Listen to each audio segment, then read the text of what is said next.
intéressée au design italien des années 70, juste parce que il y a eu un revirement dans ma tête par rapport à ces choses-là. Tu sais, quand j'étais plus jeune, le postmodernisme au complet, j'étais comme « wesh, c'est affreux! » tu sais.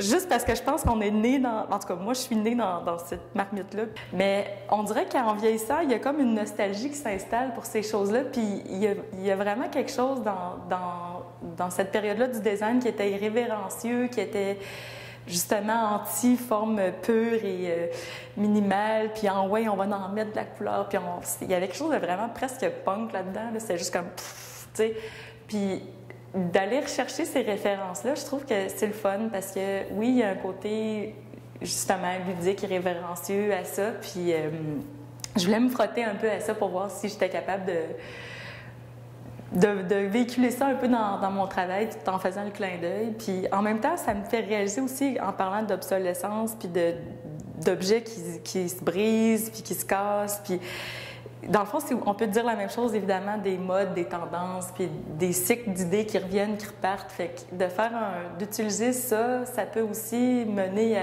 cette observation-là de dire, ben il y a des choses qui partent, il y a des choses qui se démodent, il y a des choses qu'on remet à l'avant-plan pour X raisons, puis c'était un peu de m'intéresser à tout ça. C'est comme une forme de réflexion, de voir comment les objets se démodent ou se brisent. C'est vrai que le travail que je fais, il est fragile même dans sa matérialité. C'est toujours un stress à chaque fois que je le monte sur les murs parce que j'ai toujours l'impression que le papier va gondoler ou je sais pas, qu'il y a quelque chose qui va se détruire. Mais il y a une beauté là-dedans, il y a une poésie là-dedans.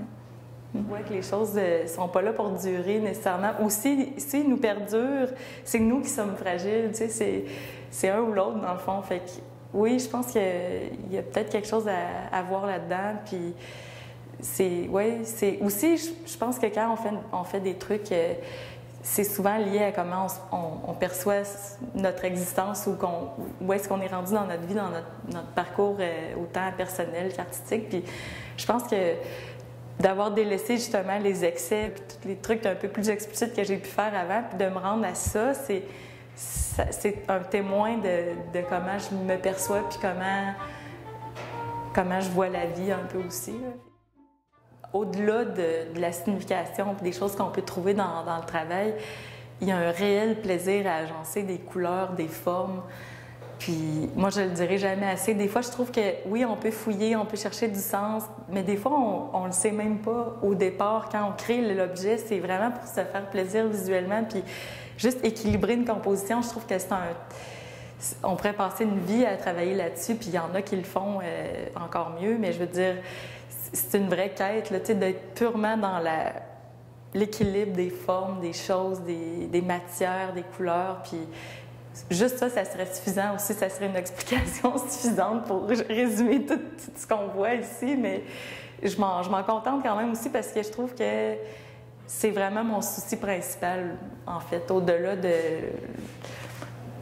la quête de sens. C'est vrai que quand je crée, moi, je me vois vraiment comme quelqu'un qui est une vraie plasticienne, puis je veux résoudre des questions formelles, d'abord et avant tout.